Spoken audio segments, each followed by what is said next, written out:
Assalamualaikum warahmatullahi wabarakatuh. Perkenalkan, nama saya Daniel Normanto dengan NIM 211061201095 dari jurusan Manajemen Fakultas Ekonomi Universitas Sumatera Barat dengan dosen pengampu Bapak Muhammad Hendra SEMM. Baiklah, hari ini saya akan menjelaskan rangkuman dari pertemuan 1 sampai pertemuan 14. Pertemuan 1 yaitu tentang pengertian hukum, tujuan dan sumber hukum, kodifikasi, norma dan hukum ekonomi dalam kehidupan sehari-hari. Pengertian hukum. Hukum adalah undang-undang yang dibuat dan ditegakkan melalui lembaga sosial atau pemerintah untuk mengatur perilaku masyarakat. Tujuan dan sumber-sumber hukum. Tujuan hukum yang pertama yaitu kaidah hukum memiliki tujuan untuk melindungi kepentingan manusia dari bahaya yang mengancam. Yang kedua, mengatur hubungan antara sesama manusia agar tercipta ketertiban dan diharapkan bisa mencegah terjadinya konflik di antara manusia. Yang ketiga, hukum melindungi kepentingan manusia baik secara individual ataupun kelompok. Sumber-sumber hukum. Umumnya, sumber hukum terbagi menjadi dua, yaitu sumber hukum material dan sumber hukum formil. Sumber hukum material adalah tempat atau asal dari hukum itu diambil, sedangkan sumber hukum formil adalah sumber hukum yang menentukan bentuk dan sebab terjadinya sebuah peraturan yang sudah berlaku dan diketahui oleh umum. Kodifikasi hukum. Kodifikasi hukum ialah pembukuan jenis-jenis hukum tertentu dalam kitab undang-undang secara sistematif dan lengkap. Menurut bentuknya, kodifikasi hukum dibedakan menjadi dua macam, yaitu hukum tertulis, yaitu hukum yang dicantumkan dalam berbagai peraturan. Selanjutnya ada hukum tidak tertulis, yaitu hukum yang masih hidup dalam keyakinan masyarakat, tetapi tidak tertulis namun berlakunya ditaati seperti suatu peraturan perundangan, disebut juga hukum kebiasaan. Adapun unsur-unsur kodifikasi ialah jenis-jenis hukum tertentu, misalnya hukum perdata, sistematis, dan lengkap. Beberapa tujuan kodifikasi hukum tertulis ialah untuk memperoleh kepastian hukum, penyederhanaan hukum, kesatuan hukum. Selanjutnya, pengertian ekonomi dan hukum ekonomi. Pengertian ekonomi. Istilah ekonomi berasal dari bahasa Yunani, yaitu dari kata aukos atau auku yang berarti rumah tangga atau keluarga, dan nomos berarti peraturan hukum atau aturan-aturan. Jadi pengertian ekonomi di sini adalah peraturan rumah tangga secara garis besar. Pengertian hukum dimana sebagai aturan rumah tangga atau manajemen rumah tangga. Hukum ekonomi. Hukum ekonomi adalah beragam ketentuan yang menjelaskan tentang hubungan yang terjadi antara berbagai peristiwa ekonomi. Dalam praktiknya, hukum ekonomi tidak berlaku secara mutlak atau lebih bersifat cenderung.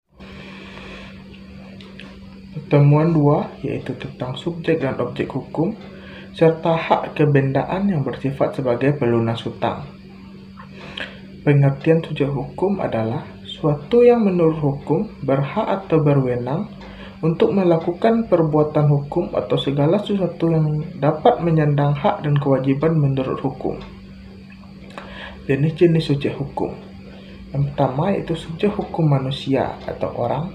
Yang kedua, subjek hukum badan hukum. Subjek hukum atau manusia adalah setiap orang yang mempunyai kedudukan yang sama selaku pendukung hak dan kewajiban. Adapun golongan manusia yang tidak dapat menjadi subjek hukum yaitu anak yang masih di bawah umur, belum dewasa dan belum menikah. Orang yang berada dalam pengampunan yaitu orang yang sedang sakit ingatan, pemabuk dan pemboros. Subjek hukum badan hukum adalah suatu perkumpulan atau lembaga yang dibuat oleh hukum dan mempunyai tujuan tertentu. Macam-macam badan hukum. Badan hukum privat adalah badan hukum yang didirikan berdasarkan hukum sipil atau perdata yang menyangkut kepentingan banyak orang di dalam badan hukum tersebut, contoh PT, firma, koperasi, dan lainnya.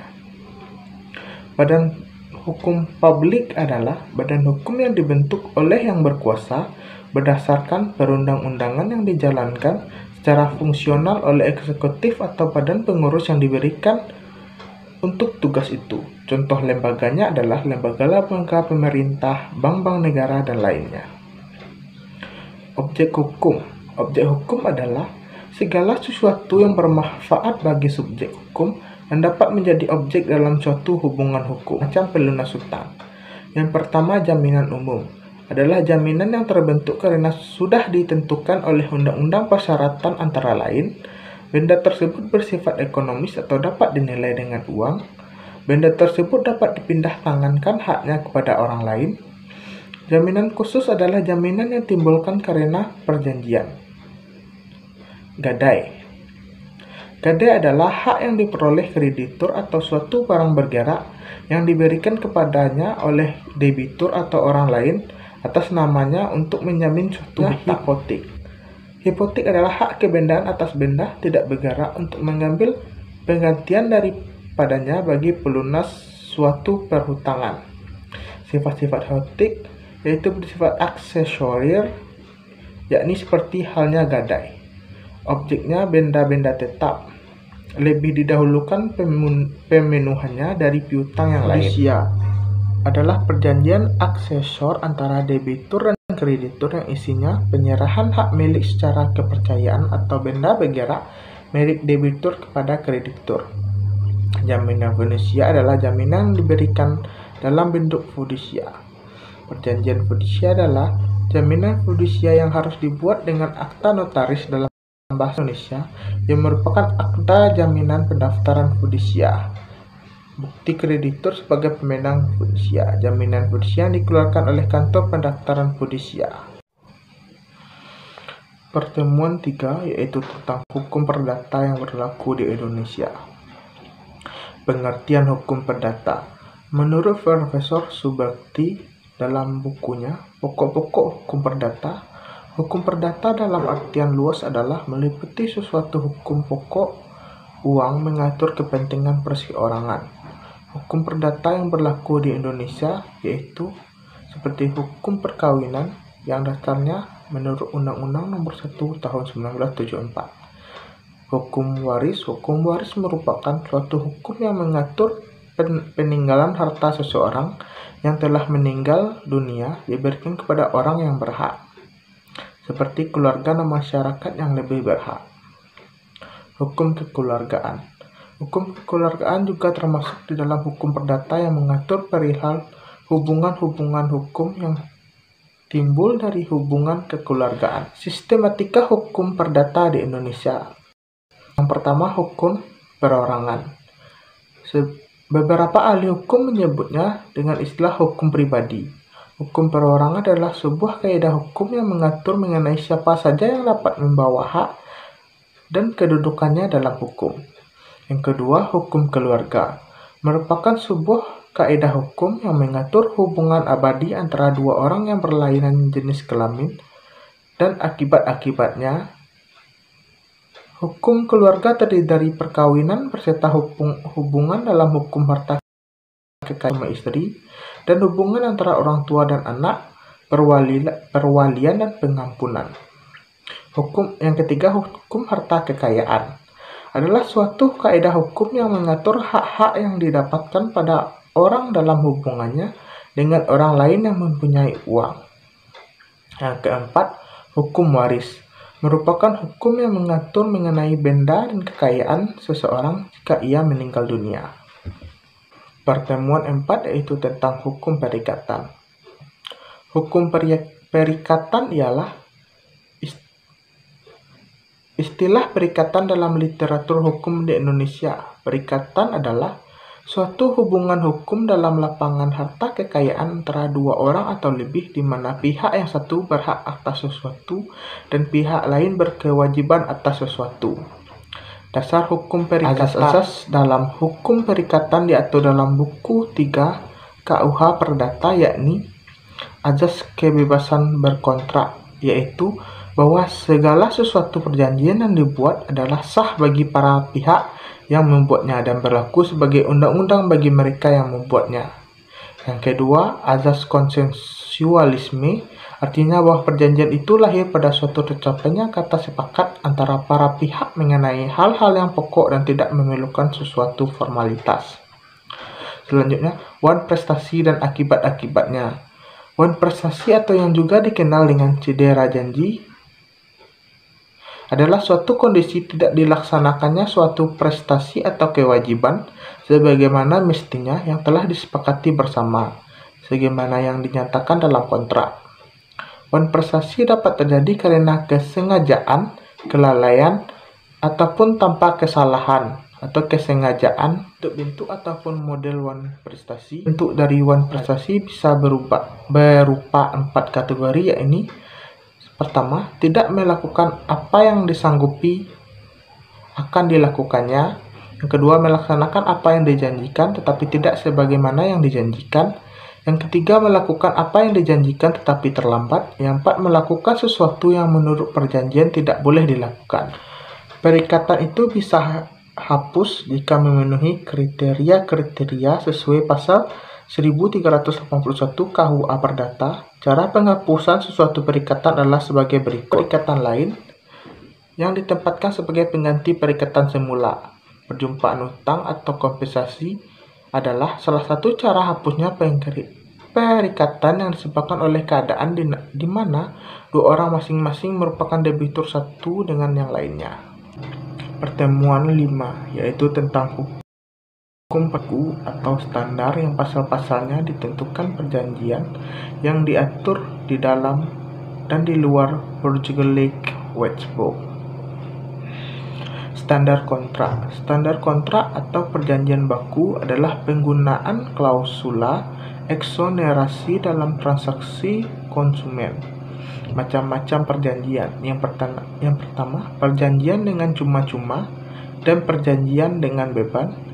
Yang kedua, perjanjian sepihak dan perjanjian timbal balik. Yang ketiga, perjanjian konsensual, formal dan real. Yang keempat, perjanjian bernama, tidak bernama, dan campuran.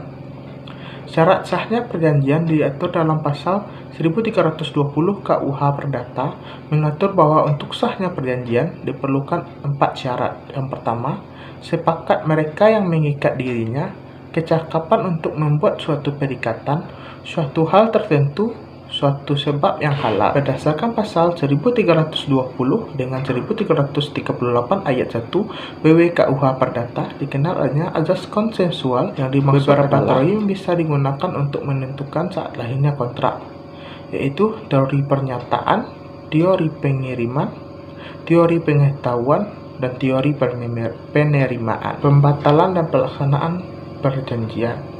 Pembatalan perjanjian. Suatu perjanjian dapat dibatalkan oleh salah satu pihak yang membuat perjanjian ataupun batal demi hukum.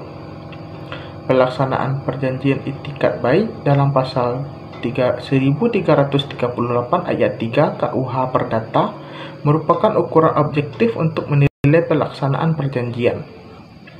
Pembatalan perjanjian. Perjanjian yang dibatalkan oleh salah satu pihak biasanya terjadi karena yang pertama, adanya suatu pelanggaran dan pelanggaran tersebut tidak diperbaiki dalam jangka waktu yang ditentukan atau tidak dapat diperbaiki. Yang kedua, pihak pertama melihat adanya kemungkinan pihak kedua mengalami kebangkrutan atau secara finansial tidak dapat memenuhi kewajibannya.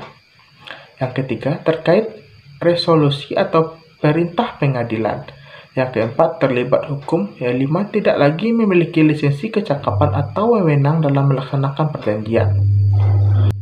Pertemuan 6, yaitu tentang hubungan hukum perdata dan hukum dagang. Hukum yang mengatur hubungan orang yang satu dan yang lainnya dalam bidang peniagaan. Sedangkan hukum perdata dapat diartikan sebagai rangkaian peraturan-peraturan hukum yang mengatur hubungan antar orang yang satu dengan yang lain dengan menitik beratkan kepada kepentingan perseorangan. Pemisahan keduanya hanyalah karena perkembangan hukum dagang itu sendiri dalam mengatur pergaulan internasional dalam hal perniagaan. Hukum dagang merupakan bagian dari hukum perdata, atau dengan kata lain, hukum dagang merupakan perluasan dari hukum perdata. Hubungan pengusaha dan pembantu. Dalam menjalankan perusahaannya, seorang pengusaha dapat bekerja sendiri atau dapat dibantu oleh orang-orang lain yang disebut pembantu berusaha. Pembantu-pembantu dalam perusahaan dibagi menjadi dua fungsi. Yang pertama, membantu dalam perusahaan seperti pelayan toko, pekerja keliling, pengurus filial, pemegang prokurasi, pemimpin perusahaan, atau membantu di luar perusahaan seperti agen perusahaan, perusahaan perbankan, pengacara, notaris, makelar. Pertemuan 7 yaitu tentang bentuk-bentuk badan usaha, perseroan terbatas, koperasi, yayasan, badan usaha milik negara. Bentuk-bentuk badan usaha adalah kesatuan yuridis atau hukum dan ekonomis yang menggunakan modal dan tenaga kerja untuk mencari keuntungan. Adapun beberapa hal yang diperlukan untuk mendirikan suatu badan usaha, diantaranya produk dan jasa yang nantinya akan dijual atau diperdagangkan. Perusahaan perseorangan atau perusahaan dagang (PD) atau usaha dagang (UD) merupakan perusahaan perseorangan yang biasanya dilakukan atau dijalankan oleh satu orang pengusaha. Perusahaan perseorangan ini modalnya dimiliki oleh satu orang, di mana seorang pengusaha tersebut langsung bertindak sebagai pengelola dan kadangkala dibantu oleh beberapa orang pekerja. Badan usaha berbadan hukum. Badan usaha berbadan hukum adalah badan usaha yang di dalamnya terdapat pemisahan harta kekayaan atau aset pemilik dengan harta kekayaan badan usaha dan proses pendiriannya. Membutuhkan pengesahan dari pemerintah terhadap akta pendirian dan anggaran dasarnya. Badan usaha berbadan hukum dibagi menjadi dua, yaitu perseroan terbatas. Selanjutnya koperasi. Badan usaha yang bukan berbadan hukum. Badan usaha yang bukan berbadan hukum atau non-badan hukum biasanya usaha bersama tersebut dalam skala yang belum begitu besar, dan pihak yang diajak bekerjasama merupakan orang terdekat yang sudah dikenal atau bahkan keluarga sendiri. Badan usaha bukan berbadan hukum dibagi menjadi tiga, yaitu firma, CV, persekutuan perdata, perseroan terbatas. Perseroan terbatas adalah badan hukum yang didirikan berdasarkan perjanjian melakukan kegiatan usaha dengan modal dasar yang seluruhnya terbagi dalam saham dan memenuhi persyaratan yang ditetapkan dalam undang-undang. Ciri-ciri perseroan terbatas yaitu berbadan hukum, memiliki modal dasar berupa saham, bertujuan untuk mencari imbal hasil, melaksanakan kegiatan usaha, dipimpin oleh direksi, tidak mendapat fasilitas dari negara. Pemilik saham berhak mendapatkan dividen, karyawan berstatus pegawai swasta. Contoh dari perusahaan Perseru adalah PT Pertamina, PT Kimia Farma Terbuka, PT Telekomunikasi Indonesia, PT Garuda Indonesia, dan sebagainya. Koperasi. Koperasi adalah perkumpulan ekonomi yang beranggotakan orang-orang yang memberikan kebebasan keluar masuk sebagai anggota dan mengikuti aturan yang ada dengan bekerja secara kekeluargaan, menjalankan usaha untuk mempertinggi kesejahteraan para anggotanya. Ciri-ciri koperasi yaitu bertujuan meningkatkan kesejahteraan anggota, keanggotaan atas kesadaran anggotanya, dan tanpa paksaan. Kegiatan dilakukan berdasarkan gotong royong, jadi ciri-ciri koperasi dijalankan oleh anggota dan untuk anggota. Contoh koperasi antara lain KUD, Koperasi Simpan Pinjam Unit Desa, KSU, Koperasi Serba Usaha, KPS, Koperasi Pasar, KKD, Koperasi Kredit. Selanjutnya yayasan. Yayasan sendiri tidak memiliki anggota dan yayasan didirikan dengan memberikan persyaratan formal yang telah ditentukan oleh undang-undang. Di Indonesia, yayasan diatur oleh Undang-Undang Nomor 16 Tahun 2001 dan Undang-Undang Nomor 28 Tahun 2004 tentang perubahan atas Undang-Undang Nomor 16 tentang Tahun 2001 tentang yayasan. Ciri-ciri yayasan yaitu eksistensi yayasan sebagai entitas hukum di Indonesia belum didasarkan pada peraturan perundang-undangan yang berlaku. Yayasan sebagai badan hukum belum ada dasar yuridis yang tegas. Berbeda halnya dengan PT koperasi dan badan hukum lainnya. Contoh yayasan antara lain Yayasan An-Nawal, Yayasan Fatwa Alim, Tonoto Foundation, Yayasan Beasiswa Super Semar, Habibie Center, Putra Sampurna Foundation. Selanjutnya badan usaha milik negara atau BUMN. Secara umum BUMN adalah badan usaha yang sebagian atau keseluruhan kepemilikan asetnya dikuasai oleh negara. Ciri-ciri BUMN: kekuasaan penuh di tangan pemerintah, sumber pemasukan negara, segala risiko ditanggung pemerintah, melayani kepentingan umum dan pelayanan publik, produknya dibutuhkan masyarakat. Pertemuan 8 yaitu tentang wajib daftar perusahaan. Pengertian dasar perusahaan. Menurut Pasal 1 Undang-Undang Nomor 3 Tahun 1982, daftar perusahaan adalah catatan resmi yang diadakan menurut aturan atau berdasarkan ketentuan undang-undang ini atau peraturan pelaksanaannya dan membuat hal-hal yang wajib didaftarkan oleh semua perusahaan serta disahkan oleh pejabat yang berwenang dari kantor pendaftaran perusahaan. Daftar hukum wajib daftar perusahaan pada Undang-Undang Nomor 3 Tahun 1982. Tujuan dan sifat daftar perusahaan. Menurut Pasal 2 UU WDP, tujuan daftar perusahaan. Menurut Pasal 3 UU WDP, sifat daftar perusahaan. Kewajiban daftar perusahaan berkedudukan wilayah NKRI. Salah satu dari perusahaan harus memenuhi kewajiban. Pendaftaran dilakukan oleh pemilik atau pengurus perusahaan. Cara dan tempat waktu pendaftaran. Menurut Undang-Undang Nomor 3 Tahun 1982, Bab 4 Pasal 9 yaitu mengisi formulir penyerahan formulir, hal-hal yang wajib didaftarkan pada Undang-Undang Nomor 3 Tahun 1982 Pasal 11, Undang Nomor 3 Tahun 1982 Pasal 12, Undang Nomor 3 Tahun 1982 Pasal 13, Undang-Undang Nomor 3 Tahun 1982 Pasal 14. Pertemuan 9 yaitu tentang pengertian haki, prinsip hak kekayaan intelektual, klasifikasi hak kekayaan intelektual, daftar hukum hak kekayaan intelektual. Pengertian haki. Hak kekayaan intelektual atau yang biasa disebut dengan haki adalah hak yang didapatkan dari hasil olah pikir manusia untuk dapat menghasilkan suatu produk atau jasa atau proses yang berguna untuk masyarakat. Prinsip-prinsip hak kekayaan intelektual. Yang pertama, prinsip ekonomi dalam hak intelektual berasal dari kegiatan kreatif dan daya pikir manusia yang memiliki manfaat serta nilai ekonomi yang akan memberikan keuntungan kepada pemilik hak cipta. Prinsip keadilan merupakan suatu perlindungan hukum bagi pemilik suatu hasil dari kemampuan intelektual sehingga memiliki kekuasaan dalam penggunaan hak atau kekayaan intelektualnya terhadap karyanya.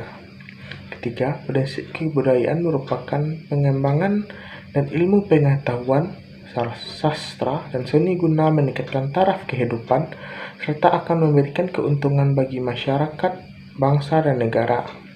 4. Prinsip sosial mengatur kepentingan manusia sebagai warga negara sehingga hak yang telah diberikan oleh hukum atas sesuatu karya merupakan suatu kesatuan dan perlindungan berdasarkan keseimbangan antara kepentingan individu dan masyarakat atau lingkungan.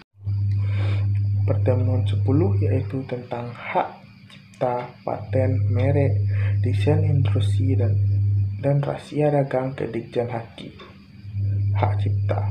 Hak cipta merupakan salah satu bagian dari kekayaan intelektual yang memiliki ruang lingkup objek dilindungi paling luas karena mencakup ilmu pengetahuan, seni dan sastra yang di dalamnya mencakup pula program komputer. Ciptaan yang dapat dilindungi yaitu lagu, arsitektur, peta, seni batik, fotografi, terjemahan, tafsir, saduran, bunga rampai, dan karya lain dari hasil pengalih wujudan, dan masih banyak lagi. Hak paten.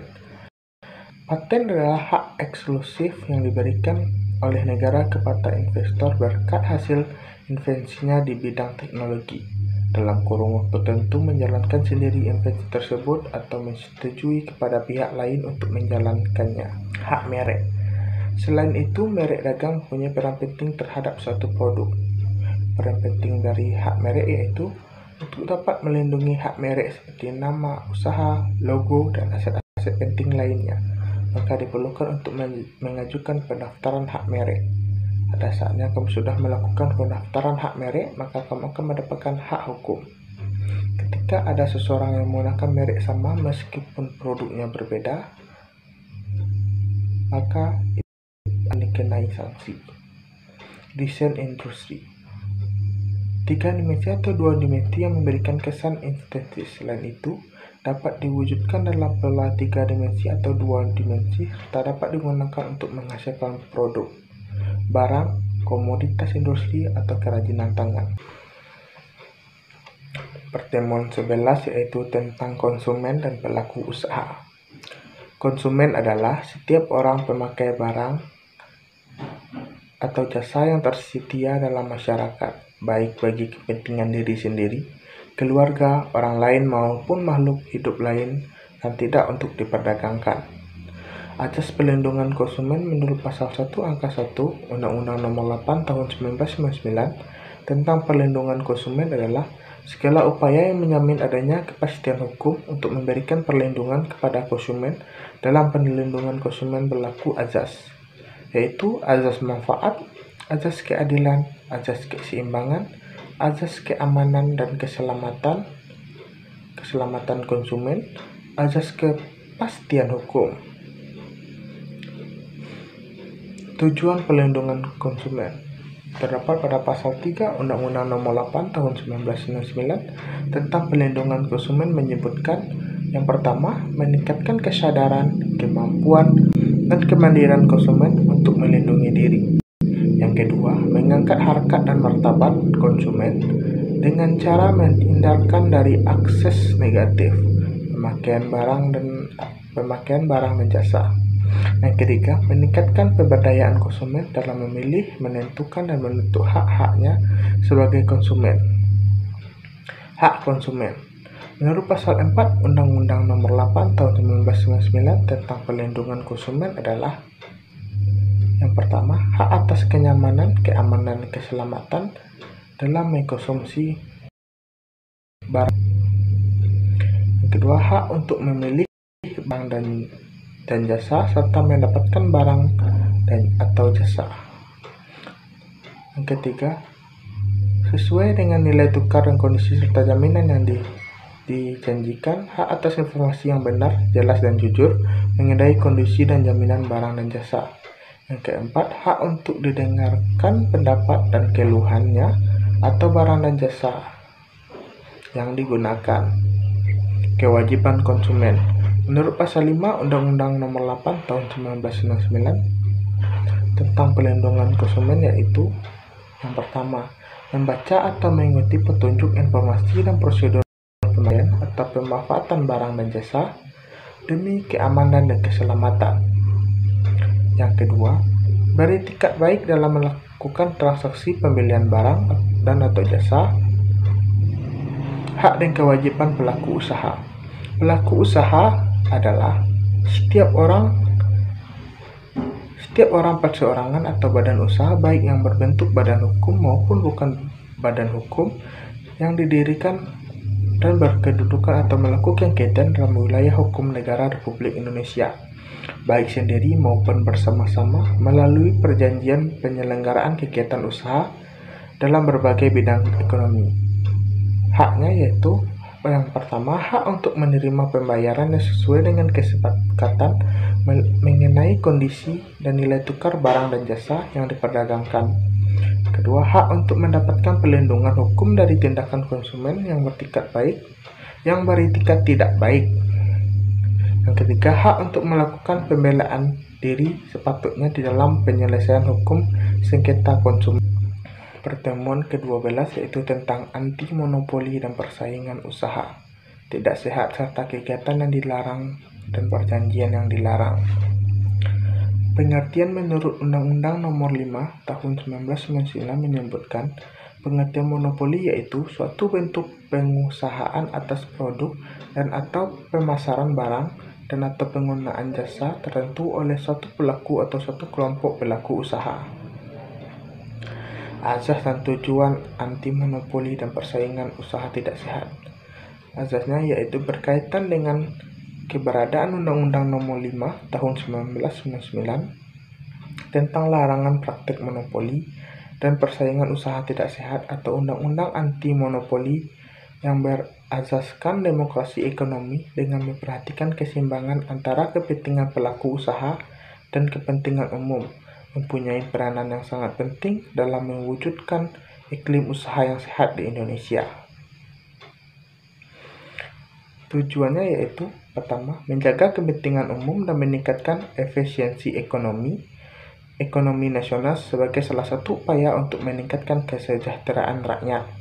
Yang kedua, mencegah praktik monopoli atau persaingan usaha tidak sehat yang ditimbulkan oleh pelaku usaha. Yang ketiga, terciptanya efektivitas dan efisiensi dalam kegiatan usaha. Kegiatan yang dilarang dalam anti monopoli.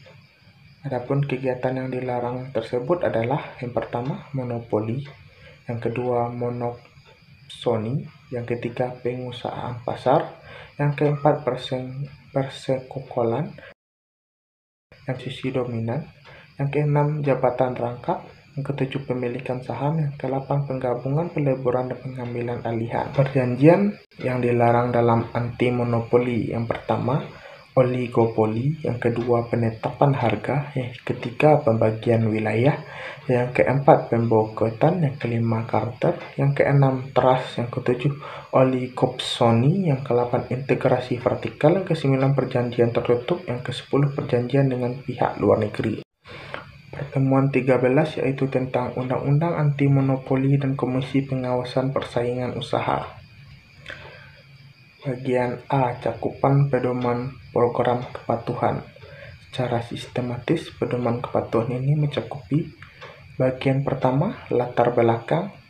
Bagian ini menjelaskan mengenai pedoman program kepatuhan terhadap Undang-Undang Nomor 5 Tahun 1999 pada umumnya dan hal-hal yang melatar belakangi pembuatan program kepatuhan tersebut. Bagian 2. Tujuan cakupan. Pedoman program kepatuhan bagian ini menjelaskan tentang pembuatan pedoman program kepatuhan, ruang lingkup program, dan hal-hal yang tercakup dalam program. Bagian 3. Pedoman program kepatuhan terhadap hukum persaingan usaha. Bagian ini menjelaskan tentang definisi dan manfaat program kepatuhan bagi pelaku usaha, pentingnya pembuatan program kepatuhan secara tertulis oleh pelaku usaha. Bagian B. Pedoman program kepatuhan terhadap hukum persaingan usaha. Pedoman program kepatuhan yang akan mengganti program kepatuhan persaingan usaha yang dibuat sebagai upaya untuk mencegah pelaku usaha dari pelanggaran ketentuan dalam Undang-Undang Nomor 5 Tahun 1999. C. Manfaat dari program kepatuhan persaingan usaha. Manfaat perusahaan dalam program kepatuhan ini antara lain: A. Menjaga nama baik dan reputasi perusahaan. B. Perusahaan dianggap dapat menjadi dan memiliki etika moral yang tinggi. C. Terciptanya dan terjaganya prosedur baku internal perusahaan terkait kepatuhan terhadap Undang-Undang Nomor 5 Tahun 1999. Hal-hal yang dikecualikan dalam Undang-Undang Anti Monopoli. Yang pertama, oligopoli. Yang kedua, penetapan harga. Yang ketiga, pembagian wilayah. Yang keempat, pemboiketan. Yang kelima, kartel. Yang keenam, trust. Yang ketujuh, oligopsoni. Yang ke-8, integrasi vertikal. Yang ke-9, perjanjian tertutup. Yang ke-10, perjanjian dengan pihak luar negeri. Sanksi pelanggaran KPPU. Pelanggar terhadap ketentuan pasal 41 diancam pidana denda paling banyak 5 miliar atau pidana kurungan paling lama 1 tahun sebagai pengganti pidana denda. Pertemuan 14 yaitu tentang pengertian sengketa, cara penyelesaian dan perbandingan antara perundingan, arbitrasi dan legislasi. Pengertian sengketa. Sengketa dalam bahasa Indonesia adalah pertentangan atau konflik. Konflik berarti adanya oposisi atau pertentangan antara orang-orang, kelompok-kelompok, atau organisasi terhadap suatu objek permasalahan. Menurut Ali Ahmad, pertentangan antara dua pihak atau lebih yang berawal dari pemikiran yang berbeda tentang suatu kepentingan atau hak milik yang dapat menimbulkan akibat hukum bagi keduanya. Cara penyelesaian sengketa yang pertama dengan negosiasi. Negosiasi berasal dari kata negotiation yang artinya perundingan atau musyawarah. Perundingan merupakan pertukaran pandangan dan usul-usul antara dua pihak untuk menyelesaikan suatu persengketaan. Yang kedua dengan mediasi. Merupakan mekanisme penyelesaian sengketa dengan bantuan pihak ketiga atau mediator yang tidak memihak, yang turut aktif memberikan bimbingan atau arahan guna mencapai penyelesaian. Ketiga dengan arbitrasi adalah salah satu jenis alternatif penyelesaian sengketa di mana para pihak menyerahkan kewenangan kepada pihak yang netral yang disebut arbiter untuk memberikan keputusan. Melalui pengadilan atau legitimasi, penyelesaian sengketa secara kontroversial dilakukan melalui suatu badan pengadilan.